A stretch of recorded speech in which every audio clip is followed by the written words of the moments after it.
agora, para fechar essa historinha, né, que a gente tá contando aqui hoje, eu chamo o José Schultz, mais conhecido como Schultz, né? Acho que ninguém chama ele de José.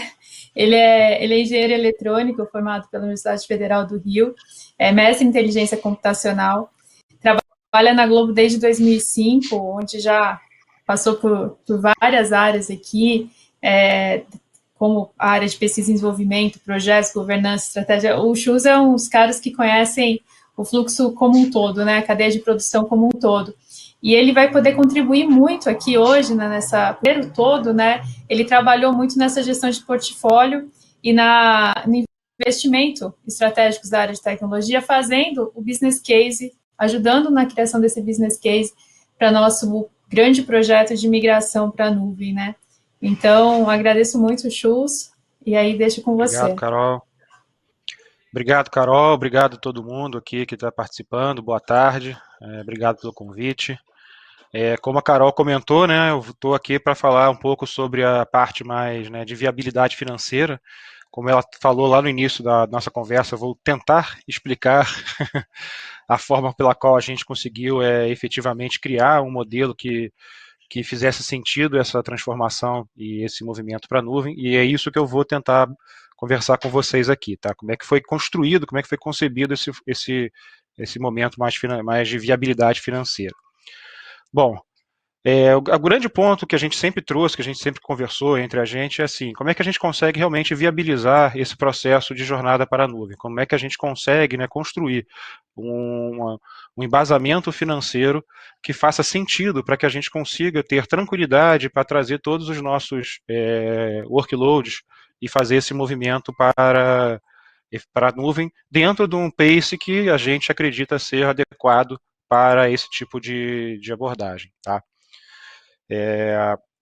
Então, no fundo, aqui, esse slide aqui tem algumas citações, que que além do objetivo de deixar o slide um pouquinho mais, né, entre aspas, inteligente, ele também tem um objetivo claro aqui de dizer o seguinte, cara, nuvem não é algo muito novo, é algo que está sendo discutido já há um tempo, muita gente já está envolvida nisso, muitas empresas já estão nessa jornada já tem um tempo, não é algo, por mais que a gente esteja começando a fazer um processo de migração mais estruturada nesse momento, não é um tema que aconteceu agora em 2020, é um tema que já está sendo discutido há um bom tempo. E no fundo, o ponto aqui é, assim, não é para a viabilidade financeira não é uma questão de se faz sentido financeiramente ir para a nuvem, mas é muito mais assim, cara, a gente vai para a nuvem, é importante a gente ir para a nuvem, a gente tem que fazer esse movimento anyway, estrategicamente para a empresa, é importante para a gente fazer isso. Então, assim, financeiramente eu preciso minimamente me embasar para me dar tranquilidade para fazer esse processo. Então, deixa de ser uma questão de, cara, vou ou não vou, financeiramente faz sentido ou não faz sentido? Eu vou. Então, assim, é importante que eu tenha uma base financeira muito bem construída, muito bem sólida, para me dar tranquilidade para fazer esse movimento. Então, é isso que a gente se propôs a construir quando fizemos aqui toda a concepção do business case, né, que hoje suporta essa movimentação em particular que a gente está falando, mas como um todo, né, a gente está assim, é inexorável o caminho é esse, a gente tem que cada vez mais, né, nos adaptar e nos provocar a fazer esse movimento. Então, tendo esse ponto de partida, como é que a gente pensou, né, a fazer esse movimento, né? Como é que a gente construiu o modelo para que a gente conseguisse efetivamente, né, ter todos os subterfúgios necessários para validar e apoiar essa condução. Então, no fundo, esse modelo ele é composto, assim, a grosso modo, né, digamos assim, embasado em três grandes pilares. Né? Um pilar mais pragmático, que é o custo mesmo, ou seja, qual é o custo que eu tenho hoje, qual é o custo que eu vou ter no futuro. E dois outros pilares, digamos assim, mais intangíveis, onde a gente tem aqui um pilar onde a gente fala qual é a de agilidade, ou seja, a nuvem, obviamente, ela te dá muito mais agilidade e, consequentemente, time to market, ou seja, a facilidade de você conseguir construir e acelerar algum tipo de desenvolvimento que você tem. E o outro que é buscar novas oportunidades, ou seja, coisas que talvez não fizessem sentido, não é que não fizessem sentido, mas que fossem mais difíceis de serem construídas no modelo mais tradicional, um preço mais muito custoso, muito trabalhoso, na nuvem, isso fica mais, né, ganha um contexto mais eficaz, mais simples, e que você consegue transformar determinados temas que antes eram complexos em algo mais simples, entre aspas, de ser conquistado. Só que assim, como eu falei, só que se a gente quer embasar um business case que sirva realmente de base, que dê tranquilidade para que as pessoas, que a gente consiga fazer isso, os dois pilares que eu falei por último, time to market e novas oportunidades, são mais intangíveis. Então é mais difícil da gente realmente, num primeiro momento, tangibilizar isso em orçamento financeiro. Os custos não, eles são mais pragmáticos, né? Ou seja, a gente tem ali um movimento muito simples que é, bom, se eu estou saindo de um processo que eu faço on-premises e estou indo para o mesmo processo para a nuvem, qual é a diferença, né, de custos que eu teria nessa abordagem? Então, dando uma enfatizada nessa parte de custos, né, efetivamente, eu vou trazer aqui o que foi, como é que a gente construiu, né, passinho a passinho, esse modelo, né, porque a gente usou para efetivamente, né, embasar o nosso processo. Começando aqui pela parte, digamos assim, dos custos mais básicos, custos que a gente tem hoje, né, do on-premise versus a cloud, ou seja, o custo que eu tenho hoje em todos os serviços que eu faço hoje localmente, qual seria o custo desses mesmos serviços, né, adaptados, em alguns casos, para a nuvem. A conta simples e óbvia é, poxa, o meu custo atual tem que ser maior que o meu custo futuro. Eu preciso encontrar a equação que me faça fazer com que meu custo futuro realmente reduza ao fazer esse movimento. E isso é muito simples e muito fácil até, e está muito bem montado para workloads assim, mais, entre aspas, digitais. A parte mais de infraestrutura digital, a parte ali mais de serviços e aplicações que já tem ali algum tipo de adaptação para o modelo de nuvem. Esse modelo, essa transferência para a nuvem, como o César e o próprio Rodrigo comentaram em algum momento das suas apresentações, ela é muito bem-vinda, porque você deixa de ter um processo onde você compra pelo máximo e passa a usar pelo que você realmente precisa. Então, naturalmente, você vai ter uma redução de custos para esses casos. Então, esses dois casos aqui são muito tranquilos. Assim, basicamente, a gente conseguir ver o como era e o como ficará, normalmente vão fazer sentido o movimento que a gente está propondo. E além do mais, só um ponto que eu acho que é importante, assim, os custos de nuvem, talvez assim, apesar de existe talvez um pensamento de que os custos na nuvem são sempre menores, são sempre né, muito mais baixos do que o nosso. Isso é verdade, porém essa briga de redução de custos de certa forma já meio que deu uma amortizada. Hoje os grandes fornecedores de cloud, o custo médio ali do serviço similar entre eles, estão muito parecidos. Então, no fundo, assim, o movimento deixa de ser talvez uma briga ali entre cloud providers e fica realmente uma questão onde eu, como provedor de serviço, como cliente, né, que é o consumidor de serviços, na verdade, onde eu me sinto mais confortável, onde faz mais sentido eu ter o meu serviço quando for migrado. Bom, tudo isso que eu falei é verdade, porém tem um ponto em particular aqui que faz parte da nossa jornada que é um pouco diferente, que é o que a gente chama de Media Supply Chain. O que é o Media Supply Chain? É a parte mais broadcast nossa aqui, mais tradicional, daí falando aqui das nossas empresas mais de radiodifusão, de televisão. Esse mundo broadcast, ele não é tão assim maduro nos nossos em cloud providers que hoje existe. Então ele tem ali um serviço que está sendo desenvolvido, que está sendo ganhando maturidade, ganhando tração, mas no momento eles hoje não têm a fartura de possibilidades que os serviços mais uma vez mais digitais têm. Então assim, para o Media Supply Chain, essa transferência entre o mundo on-premise para o mundo de nuvem, mundo cloud, ele tem as suas armadilhas, se eu posso pôr assim. A grosso modo, o custo do serviço que a gente contrata hoje on-premise versus o custo do serviço que eu vou contratar na nuvem, muitas vezes o custo da nuvem ainda é mais superior ao on-premise.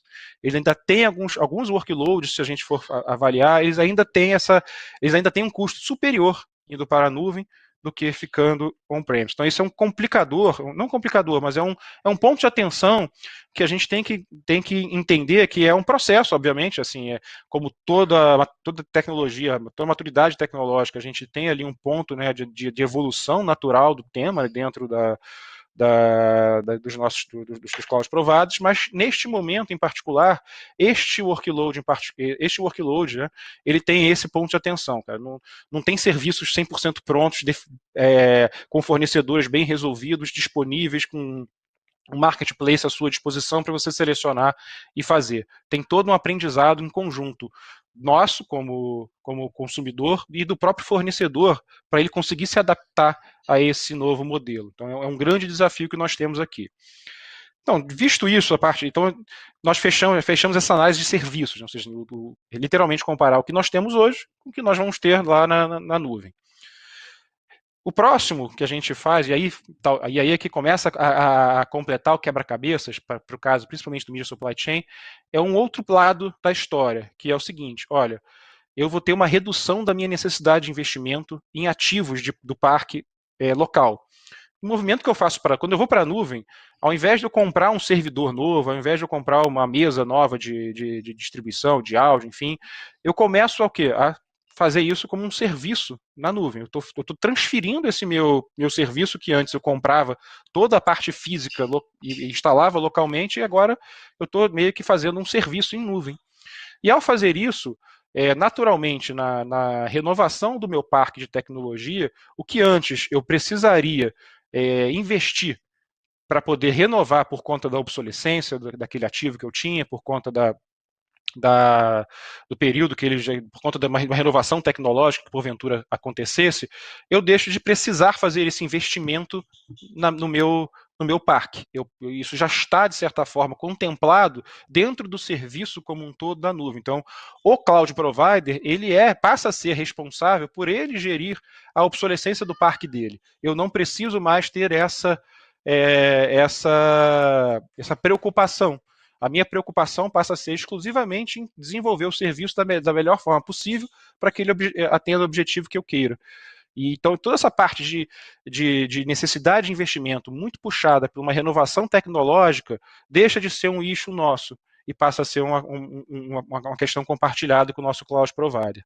Então, e esse caso em particular, para o Media Supply Chain, para essa parte de broadcast, faz muito sentido, porque aí começa a fazer mais sentido. Pô, tudo bem, eu tenho um serviço que hoje ainda é mais alto, porque realmente tem uma questão de maturidade, tem uma questão ali que ainda precisa ser conversada junto aos nossos fornecedores e o próprio cloud provider, mas por outro lado eu tenho aqui uma grande vantagem financeira que é, cara, aquela ilha que eu ia trocar de edição, puxa, eu não vou precisar mais fazer isso, esse investimento agora já não é mais meu, não preciso me preocupar. Aquele servidor de playout que eu iria fazer que eu teria que renovar em algum momento, putz, já não preciso mais, isso aqui já está lá. Então tem uma redução dessa necessidade de investimento natural num processo como esse. Então esse é um ponto super importante, super relevante nesse momento, quando a gente estava avaliando a viabilidade financeira. Esse é um dos pilares mais fortes que nós temos hoje, que dá esse embasamento ao business case que foi criado. Então, assim, esse CAPEX avoidance que a gente chama, a gente não precisa ter esse investimento, porque esse investimento não é mais uma preocupação, entre aspas, nossa. Passando por um outro ponto, também a gente, com toda essa transformação, né, com todo esse movimento de indo para a nuvem, a gente tem que ter um olhar forte no nosso próprio modelo operacional. Como é que a gente atende hoje determinados serviços on-premise e como é que a gente atenderá ou utilizará os serviços quando eles forem para a nuvem. É um olhar muito importante também, porque assim, que para o lado desse lado mais digital, né, de infraestrutura digital e a parte de serviços e aplicações, o modelo operacional pouco ou quase não se altera, ele é parecido, porque de certa forma você fazia isso já, um atendimento a uma nuvem, né, de infraestrutura, que antes era local e que agora você está, né, indo para uma nuvem.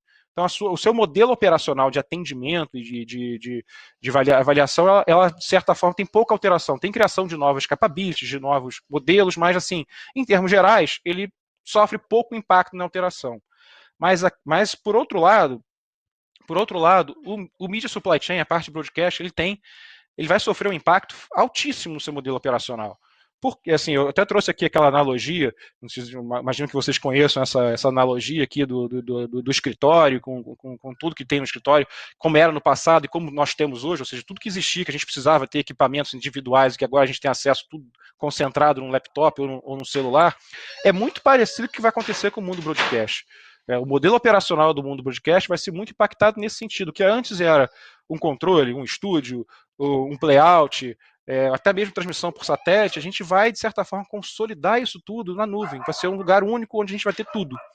E então, assim, é uma revisão do modelo operacional fortíssimo. Tipo assim, cara, antes eu precisava tripular uma equipe, tinha que fazer tal com integração, tinha que me preocupar com algum tipo de liberação de sinal, e agora isso tudo está meio que consolidado num único local.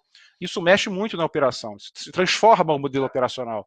E toda transformação, né, traz grandes oportunidades, traz grandes, né, chances de captura de benefícios que para a gente conseguir montar esse nosso business case. Então aqui também é uma parte muito importante que para o mundo broadcast tem um impacto fortíssimo e que a gente tem que olhar com bastante calma e entender o que significa essa transformação, essa mudança do modelo operacional e que benefícios a gente consegue extrair delas para a gente poder embasar ainda mais esse movimento que a gente está propondo. E por fim, dos custos aqui que são importantes, que embasam hoje o nosso business case, tem as próprias instalações físicas, né? Porque no momento em que a gente está transferindo todos esses serviços para a nuvem, aquelas centrais técnicas, data centers que nós tínhamos, deixam de perdem um pouco, né, o sentido. Perdem um pouco a razão de serem ou tão grandes como eles são hoje, ou realmente perdem o sentido por completo. Então, assim, a gente com certeza terá redução de custos se a gente alugar isso em algum outro lugar, em algum parceiro. Custo de colocation, a gente vai transformar esse custo de colocation num custo de nuvem já composto do serviço como um todo, né? A gente não vai precisar mais ter esse custo de colocation. A gente, se o central técnica é própria, a gente tem uma redução óbvia ali de missão crítica, ou seja, a gente não vai ter mais tanto gasto com eletricidade, tanto gasto com ar-condicionado, a gente vai reduzir muito o volume desse tipo de gasto, né? E, em última instância, a gente pode até, inclusive, monetizar determinados locais que vão deixar de ser usados, seja alugando para um terceiro, efetivamente, eu só tenho um local aqui todo pronto e disponível para uso, eu não vou usar mais porque eu não estou mais aqui, e posso monetizar isso de um aluguel, ou até mesmo, no último caso, vendendo o ativo, né, para né, absorver, capturar esse benefício também de um ativo que a princípio não teria mais finalidade, e a gente consegue monetizar esse ativo. Então, esses 4 grandes temas aqui foram os grandes temas que a gente se debruçou de forma muito forte para conseguir compor esse business case e embasar. Tendo esse business case bem amarrado, bem embasado, da forma mais pragmática possível, a gente ganha tranquilidade, né? Ou seja, a gente tem essa questão de a gente conseguiu fechar essa melhor forma de viabilização do business case, a gente ganha tranquilidade para atuar nos outros 2 pilares que eu comentei no início, que são pilares mais intangíveis, né? Que com certeza, assim, a gente tem certeza que esses 2 benefícios são reais, eles vão acontecer, mas que a gente, assim, é muito difícil de você tangibilizar no business case num primeiro momento onde você está trabalhando a viabilidade financeira. Uma vez fechado esse custo pragmático te dá esse embasamento para que você consiga seguir, fica muito mais fácil você agora sim olhar esses 2 pilares com mais calma. Num sentido, não mais de cara, eu preciso ver qual é o valor que eu vou conseguir tirar e capturar, qual é o benefício que eu vou capturar para compor meu business case, mas muito mais assim, cara, como é que eu posso explorar melhor isso? E aí sim, avaliar que benefícios adicionais eu vou ter ao ter tanto uma agilidade maior para lançar produtos, como outras oportunidades que eu não tenho mapeado hoje, que eu vou naturalmente falar. E esses 2 aqui pilares mais intangíveis, acho que o pessoal aqui, tanto o César como o Rodrigo já exploraram bastante, cara, ele passa pela facilidade de escalabilidade, pela exploração dessas novas oportunidades, pela criação de parcerias estratégicas, né? A Globo acabou de fechar uma parceria muito bacana com a Google, onde a gente com certeza terá uma simbiose muito interessante, que novas oportunidades vão surgir. E a gente vai ter novas capabilities, né, para a equipe, para as pessoas, a gente vai transformar, de certa forma, algumas atividades hoje que existentes na empresa que faziam determinado tipo de serviço e elas naturalmente se transformarão numa outra atividade, né, que vai nos apoiar e nos embasar nessa transformação como um todo. E por fim, para fechar aqui a visão do raciocínio aqui da viabilidade financeira. Bom, trago aqui só algumas reflexões, na verdade, né, no fundo. Primeiro ponto, a gente tem uma questão muito clara ali de uma mudança de custos, assim, a grosso modo, de custos fixos para custos variáveis. E essa mudança traz prós e contras, né, obviamente. O pró natural é que você não precisa mais fazer um contrato para, digamos assim, o pico. Você consegue fazer isso, fazer o meio que o pay as you go. Você vai pagando de acordo com aquilo que você está usando efetivamente. E esse uso é um planejamento seu, né? Você não precisa mais se preocupar no grande, você se preocupa realmente no planejamento daquilo que é necessário, né? Mas qual é o contra? É o que o César comentou na sua apresentação. Se não houver uma governança e uma gestão muito clara desse processo como um todo, você tem um perigo, né, uma possibilidade de você gastar muito mais do que você planejou, justamente pelos pontos positivos da nuvem, né, de você, da facilidade, da agilidade, da simplicidade, efetivamente, de você conseguir construir os seus workloads e fazer os seus serviços na nuvem. Então, essa facilidade tem essa faceta também de ser um pouco perigosa, se não bem gerida. Então, essa parte da mudança dos custos para a nuvem é super importante.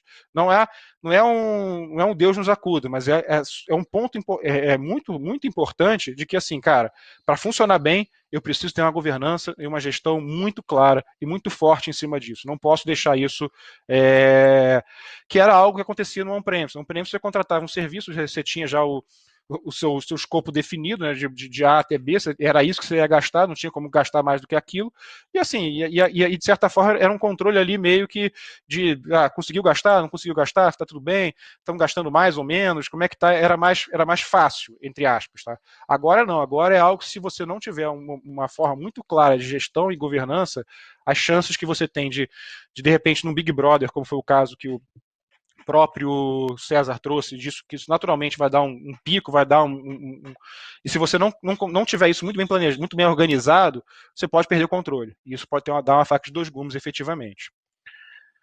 Um outro ponto é que a gente, assim, na hora de você fazer um planejamento orçamentário, o fato de você ser variável te traz uma nova dinâmica. Você não dá para você simplesmente fechar um modelo simples, né, e aprovar. Você tem que repensar a forma como você faz o seu planejamento orçamentário para conseguir comportar aquilo que está na nuvem. E isso demanda um alinhamento fortíssimo com as áreas de negócio, porque são eles efetivamente que vão conduzir ali, vão ser a bússola para os grandes temas que a gente vai trazer para a empresa. E a partir do apetite que essas áreas de negócio terão nesses temas, caberá, sim, a área de tecnologia, nesse momento, de entender efetivamente o que significa essa aptidão e planejar baseado nisso. Você vê até o caso que o próprio César fez, né, que eles fizeram um planejamento bem bacana, já usando esse mesmo approach, né, que foi o Big Brother, que a gente teve um sucesso estrondoso do Big Brother no ano passado, Big Brother o 20, e quando a gente fez o planejamento junto à área de negócio, a gente já previu um aumento, né, forte para o 21, e ainda assim a gente ainda teve que gerir um aumento acima daquilo que a gente tinha previsto junto com a área de negócio. Então, assim, essa dinâmica do planejamento orçamentário, ela é constantemente desafiada por esse modelo de nuvem, é algo que a gente vai ter que ganhar essa maturidade e entender a melhor forma que a gente tem que tratar o tema, mas ela passa muito fortemente a esse alinhamento da estratégia da empresa conjunto com a área que vai gerir esse processo. E por fim, né, um pouco uma consequência do que eu tenho falado, né, o business case ele é quase que vivo, você está sempre ali revendo ele, porque ele está sempre ali sendo revisto no sentido não só do planejamento orçamentário, como também uma revisão constante daquilo que faz sentido. No momento a gente fez movimentos que faziam sentido ir para a nuvem, ou seja, Eu acho legal, acho importante o playout para a nuvem, acho importante o fluxo de acervo para a nuvem, isso faz sentido financeiramente, faz sentido no modelo operacional, bacana. Mas tem outros temas que porventura ficaram fora num primeiro momento, seja por questão de maturidade tecnológica do tema, seja por questão de braço mesmo, de repente não tinha capacidade de fazer todos os movimentos no mesmo tempo, que vão vir para a mesa em algum momento e a gente vai ter que estudar, vão ter que avaliar e vão ter que conduzir isso dentro do business case. E além disso, a gente vai ter também, né, se tudo dando certo, né, grandes oportunidades que também hoje a gente não tem esse conhecimento, a gente não sabe, a gente está ali trabalhando junto, a parceria é justamente para isso, para a gente desenvolver novos temas, desenvolver novas oportunidades, e essas novas oportunidades com certeza trarão benefícios adicionais àqueles que a gente fez, né, ou construiu no início do trabalho. Então, eu acho que esses são os grandes pontos que eu acho que que valem, né, um comentário nesse sentido. E eu acho que era isso que eu tinha para falar. Espero que eu tenha falado tranquilo, né, em relação. Eu sei que o financial não é uma coisa muito comum num congresso mais técnico, mas espero que eu tenha tido a capacidade de passar um pouco do que a gente fez para o Cloudification de maneira bacana que vocês tenham entendido. Tá bom?